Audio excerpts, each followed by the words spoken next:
Turkey controls the gateway between Europe and Asia. It controls access between the Mediterranean and the Black Sea.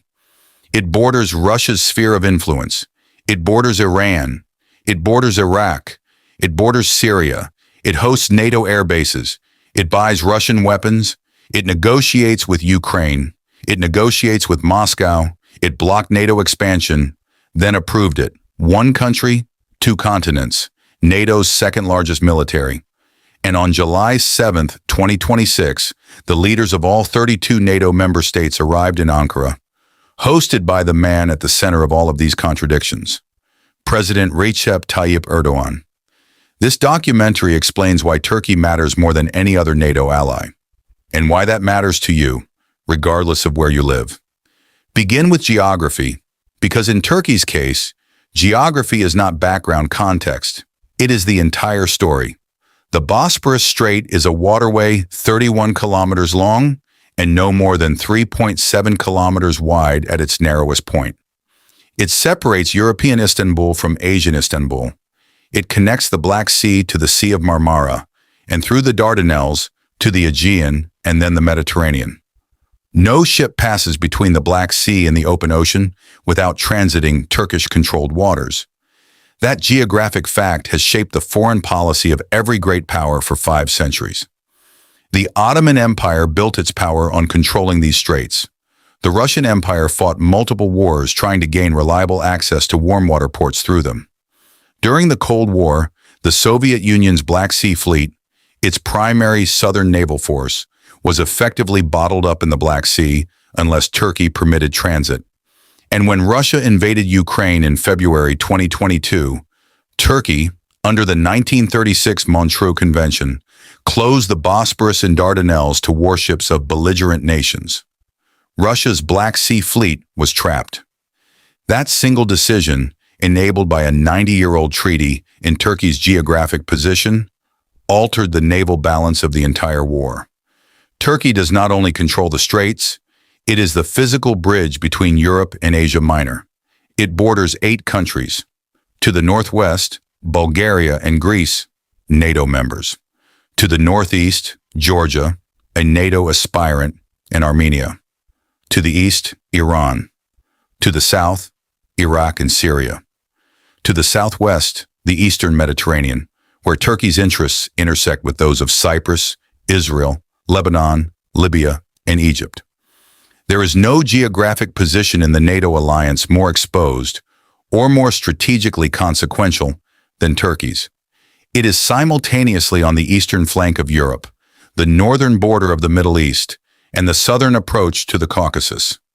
Now here is the historical foundation of Turkey's position. The Ottoman Empire, at its height in the 16th and 17th centuries, controlled territory from the gates of Vienna to the Persian Gulf, from the Caucasus to the coast of North Africa. Its collapse, accelerated by World War I and completed in the early 1920s, produced one of the most consequential political transformations of the 20th century.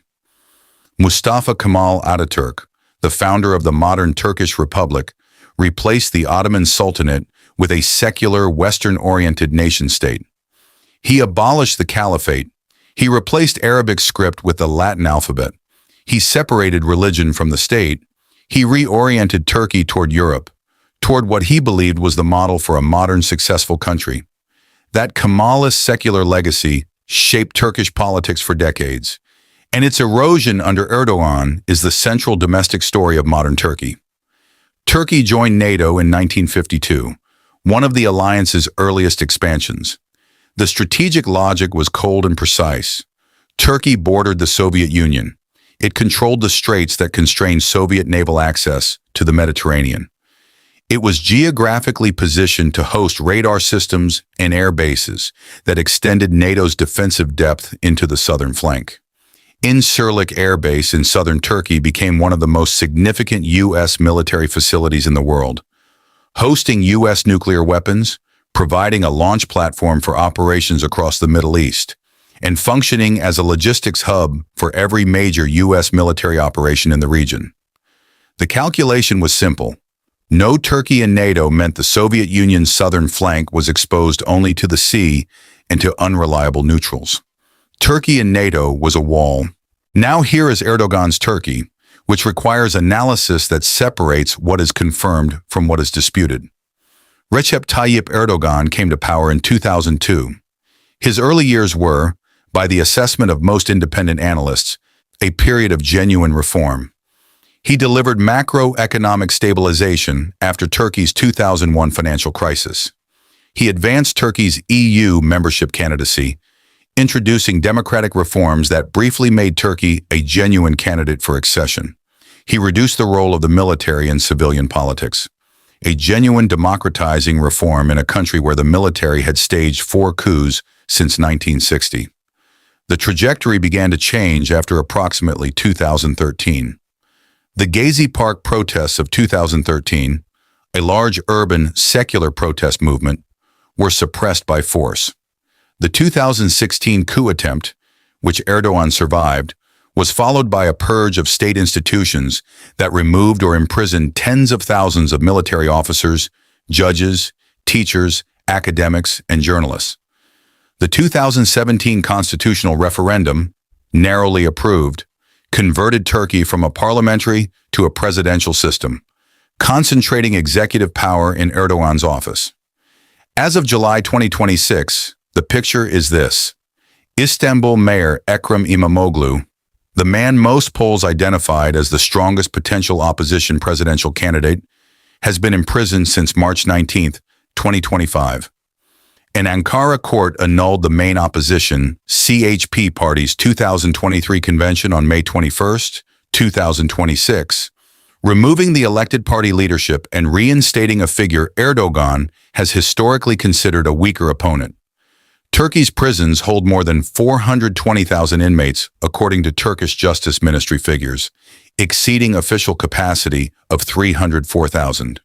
For the Ankara NATO Summit, independent journalists were denied accreditation, protests were banned across the capital for nearly 2 weeks, and 56,000 security personnel were deployed. Human Rights Watch's assessment of the Ankara Summit, published July 3, 2026, stated directly, Turkey's increased geopolitical capital is proving convenient cover for Erdoğan to jail and remove political rivals and critics at home. NATO allies have grown quieter about Turkey's rights record as Ankara's strategic value has risen. The honest analysis of Erdoğan's Turkey in 2026 is this. It is a country of genuine strategic importance, led by a government that has consolidated executive power in ways that most credible independent monitors describe as fundamentally inconsistent with NATO's founding democratic values. Both facts are true simultaneously, and the alliance's response to continue the summit, affirm democratic values in its communique, and largely overlook the domestic situation, reflects a strategic calculation about which of these facts matters more. Now here is the paradox that sits at the heart of Turkey's NATO membership. Turkey simultaneously supports Ukraine, selling Bayraktar TB2 drones that have been used to significant effect against Russian forces in the conflict, closed the Bosporus to Russian warships under the Montreux Convention, a genuine act of solidarity with Ukraine, brokered the Black Sea Grain Initiative in 2022, facilitating Ukrainian grain exports through the Black Sea that reduced a global food security crisis, and simultaneously purchased the Russian S-400 air defense system, for which it was removed from the F-35 Joint Strike Fighter program in 2019. The S-400 remains on Turkish soil as of July 2026, a confirmed fact, maintained its gas imports from Russia throughout the war in Ukraine, oversaw the construction of the Akuyu nuclear plant, built by Russia's Rosatom, which continues despite the war, and engaged diplomatically with Moscow throughout the conflict, presenting itself as an indispensable mediator precisely because it has relationships with both sides. This is not inconsistency, it is strategy. Turkey's foreign policy doctrine under Erdoğan has been described by the country's own officials and by most independent analysts as strategic autonomy, the deliberate maintenance of independent relationships with competing power centers rather than full alignment with anyone. The S-400 is not primarily about Russian air defense capability. It is about having something Washington wants removed, and therefore having leverage over Washington. The Bayraktar drones sold to Ukraine are not primarily about Ukrainian survival. They are about positioning Turkey as a credible defense exporter that neither Russia nor the West can take for granted. The grain deal brokered in 2022 was not primarily about global food security. It was about demonstrating that Ankara can produce outcomes that no other NATO member can produce. Now here is what happened at the Ankara Summit, and why it matters for understanding Turkey's current position. Now here is what happened at the Ankara Summit, and why it matters for understanding Turkey's current position. The summit is being hosted in Ankara on July 7th to 8th. The second time Turkey has hosted a NATO summit, the first being Istanbul in 2004. Turkey's Foreign Minister Hakan Fidan framed it explicitly.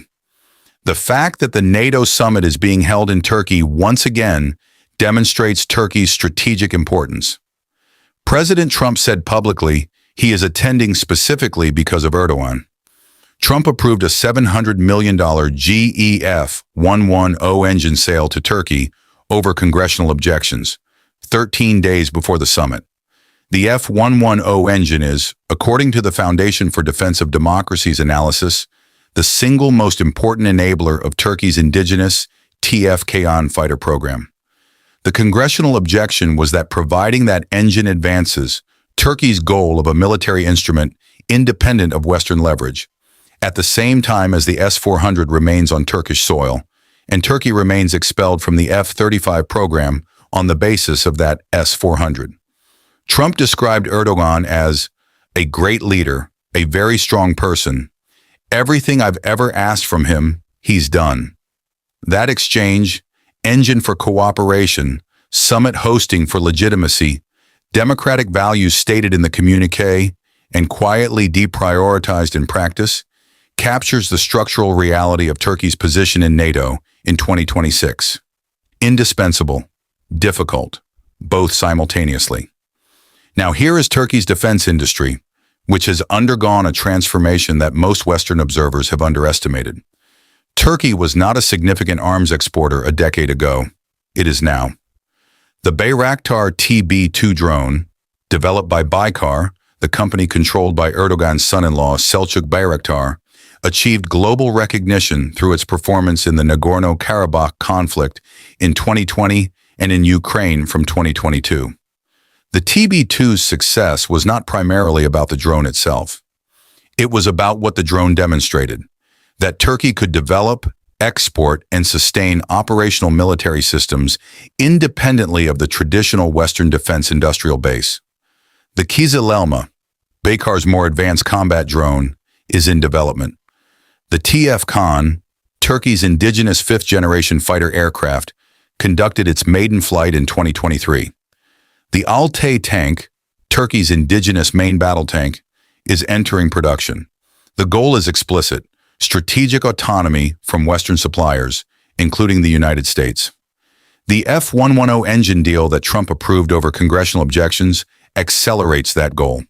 Whether that is an outcome NATO should be facilitating for the price of Turkey's cooperation is one of the most contested questions in the alliance. Here is how four analytical traditions interpret Turkey's position. The NATO perspective, reflecting the alliance's institutional position, is that Turkey is indispensable. There is no real security for NATO without full integration of Turkey.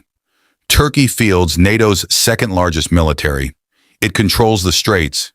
It borders every major security challenge the alliance faces: Russia, the Middle East, the Caucasus. It hosts Incirlik Air Base and the nuclear weapons stored there. It has the defense industrial capacity, growing every year, to produce systems the alliance needs. And it has demonstrated in the Ukraine war that it can produce outcomes: the grain deal, the Montreux Convention application, drone exports, that advance NATO objectives even while maintaining its own independent relationships. The Turkish government perspective, articulated consistently by Erdoğan and Fidan, is strategic autonomy. Turkey is a sovereign state of 90 million people with the world's 17th largest economy. Its geographic position gives it relationships and interests that do not map neatly onto the Western Bloc. It can mediate between Russia and Ukraine precisely because it is not fully aligned with either. It can maintain energy security through Russian gas precisely because it has not severed its economic relationship with Moscow. And it can develop its own defense industry precisely because dependence on Western suppliers has historically come with political conditions Turkey finds unacceptable. The European critic perspective, from Brussels, from democratic institutions, from HRW and Freedom House, is that Turkey's strategic value is being used as cover for democratic regression that should not be laundered by alliance solidarity. NATO membership is supposed to require adherence to democracy, human rights, and the rule of law. Turkey last hosted a NATO summit in 2004 at the height of its EU membership bid, when there was genuine optimism about its democratic trajectory. In 2026, the summit arrives with the main opposition leader in prison, the opposition party's leadership judicially removed, independent journalists excluded from coverage, and 56,000 security personnel deployed to prevent protest. The realist geopolitical perspective, from RAND, CSIS, Chatham House, and most serious strategic analysts, is neither of the above. Turkey is doing what geographically exposed middle powers have always done. It is maximizing its leverage by remaining essential to multiple competing parties simultaneously. It is not becoming Eastern. It is not leaving the West. It is maintaining the maximum number of options and extracting the maximum price from each of its partners for those options. This is not duplicity. It is a sophisticated, if at times uncomfortable, exercise of strategic autonomy by a country whose geography gives it more leverage than any other NATO member. Before the conclusion, the skeptics challenge. What evidence would challenge this documentary's central assessment? First, is Turkey actually leaving the West? Turkey is the only NATO member to have applied for membership in the Shanghai Cooperation Organization and expressed interest in BRICS. If Turkey's Western orientation is declining, not just tactically, but structurally, shifting from strategic autonomy to gradual Eastern alignment, the assessment of this documentary changes significantly. The evidence that would confirm this: formal SCO membership, abandonment of NATO obligations, or severing of the U.S. military relationship. None of those has occurred. Second, could NATO function without Turkey? The institutional answer is yes. The strategic answer is that NATO without Turkey would need to fundamentally reconfigure its southern flank, find alternative basing for Incirlik and the nuclear weapons stored there, accept that the Bosporus is no longer a managed choke point, and lose its most significant interlocutor with both Russia and the Middle East. The costs of expelling Turkey are almost certainly higher than the costs of accommodating it. Third, could EU membership ever return? EU accession negotiations with Turkey were effectively frozen in 2016 and remain suspended. The EU's assessment in 2026 is that Turkey continues to move away from European values on democracy and rule of law. The gap between Turkey's domestic political trajectory and EU membership requirements has widened, not narrowed. Formal resumption of accession talks in the near term is not a realistic prospect. Here is what can be stated with confidence, and what cannot, what we know. Turkey fields NATO's second largest military after the US, confirmed. Turkey controls the Bosporus and Dardanelles under the Montreux Convention, confirmed. Turkey closed the straits to warships of belligerent nations after February 2022, confirmed. Turkey purchased the Russian S-400, removed from F-35 program 2019. S-400 remains on Turkish soil 2026, confirmed. Turkey brokered the Black Sea Grain Initiative, confirmed. Turkey sells Bayraktar TB2 drones to Ukraine, confirmed. Istanbul Mayor Imamoglu imprisoned since March 19, 2025, confirmed. Turkey is the only NATO member to seek SCO and BRICS membership, confirmed. The 2026 NATO summit is hosted in Ankara, July 7th to 8th, confirmed. Trump approved $700 million F-110 engine sale to Turkey, over congressional objection before the summit. Confirmed. What we do not know. Whether Turkey will be readmitted to the F-35 program. Whether the S-400 will be removed as a condition of any future U.S.-Turkey arms deal. Whether Turkey's strategic autonomy doctrine will remain stable or drift further from Western alignment. Whether the peace process with the PKK, active as of mid-2026, will produce a durable settlement or collapse. Whether Imamoglu and other imprisoned opposition figures will be released. Whether EU accession will ever be realistically revived. The most defensible, evidence-based interpretation of Turkey's position in 2026 is this. Turkey is neither leaving NATO nor fully aligning with the East. Its strategy is strategic autonomy, remaining inside the alliance while pursuing an independent foreign policy shaped by geography, history, domestic politics, and regional ambitions. Its location makes it indispensable. Its independence makes it difficult. And the willingness of NATO allies, including the United States under Trump, to accommodate that independence rather than confront it reflects a strategic judgment that the cost of losing Turkey exceeds the cost of tolerating the contradictions it embodies. Whether that judgment is correct, and whether accommodating Erdoğan's domestic consolidation of power in exchange for strategic cooperation is a price the alliance should continue to pay, is the question the Ankara Summit raises but does not answer.